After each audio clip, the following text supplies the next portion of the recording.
Welcome to The Explainer. Today, we're diving deep into an incredible story of survival at sea. We'll be breaking down chapters 16 through 20 of the novel Shipwreck, which is really a tale about four people pushed to the absolute limits of what a human being can endure. So here's how we're going to break this down. We'll follow the survivors' story just as it unfolds, starting with their absolutely grim reality, adrift in the middle of the ocean. Then we'll get into their battle with the elements, the incredible strain on their minds, and finally, their very strange and fragmented rescue.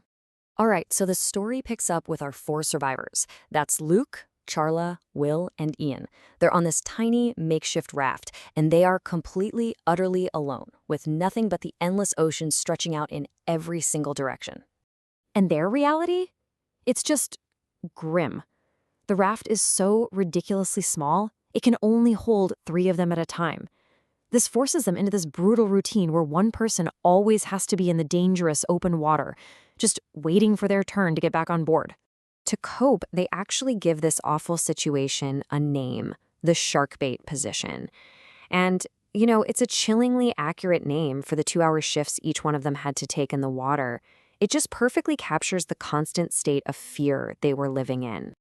And this little back and forth between Will and Charla, it tells you everything. They are so exhausted, so disoriented, that they're literally losing their grip on time itself. Day and night are just blurring into one long, continuous nightmare. Even in this complete nightmare, this kind of bitter sense of humor starts to come out. They're looking at the wreckage of their ship, the Phoenix, and realize the only letters left spell out Nix. It's just a cruel joke, right? Nix means nothing, which is pretty much exactly what they have left. So, with nothing but this tiny little raft, their next battle was against the raw, unfiltered power of nature itself. And their fight against the elements was just relentless. They were just getting hammered from all sides. After 48 hours without any food, their bodies are just screaming. But the immediate life-threatening enemies, the sun, blistering their skin, and this burning, all-consuming thirst. Now, Ian, he's the group's pragmatist, and he starts pulling ideas from survival shows he's seen on TV.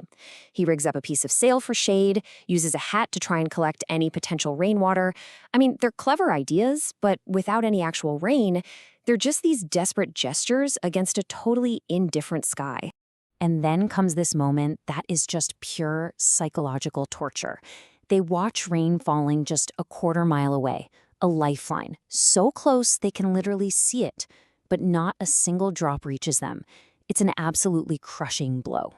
So all this constant physical torment, the sun, the thirst, it was only a matter of time before it started taking an even bigger toll on their minds, pushing them right to the very edge of sanity.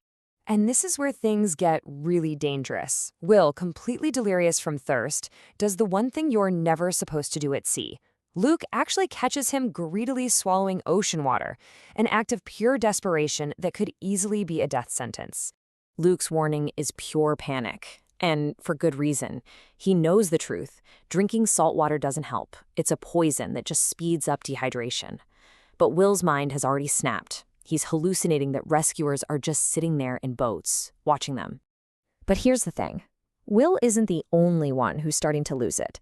That combination of hunger, thirst, and constant fear starts to fracture reality for everybody on that raft. This is where it just gets completely surreal. You've got Ian, the logical one, and he starts hallucinating a massive whale right beside them. And in this moment of just profound irony, he's actually lecturing the others on the warning signs of giving up, like hallucinations, while he's actively having one himself. And when the rain finally comes, it's almost crueler than no rain at all. They're so weak, they spill most of it. So after 3 days of pure agony, all they get is 2 mouthfuls of water each. It's not enough to quench their thirst, just enough to remind them of everything they don't have. So they are at their absolute lowest point. All hope seems completely lost. And then something happens that just defies belief. Luke is just trapped in this feverish nightmare.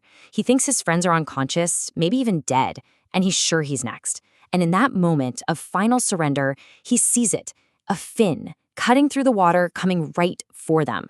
He just braces himself. This is it, the inevitable shark attack. He's so weak he can't even cry out a warning to his friends, who he thinks are already lost anyway. But the impact? It isn't the tearing bite of a shark. It's a gentle bump. Luke looks down, and he sees not a predator, but a rescuer, a dolphin. It starts nudging their raft, pushing them toward a shore he can't even see. But is it real, or is it just his mind's final, desperate dream? The nightmare of the open ocean is over, but as they wake up on shore, a completely new mystery begins. Luke wakes up, totally dazed, to the feeling of sand and the sound of pouring rain. He's on a beach, surrounded by a jungle. His friends are still unconscious, but right there between them is a miracle, the hat, overflowing with fresh, life-saving water. So they're saved, but here's the fascinating twist. Their shared trauma has completely shattered their shared reality. Every single one of them has a completely different memory of how they were rescued. Luke remembers the dolphin, Ian remembers a big wind, and Charla is absolutely convinced they swam ashore themselves. They survived the sea, but now they face a whole new challenge, surviving the island and maybe more importantly, surviving each other.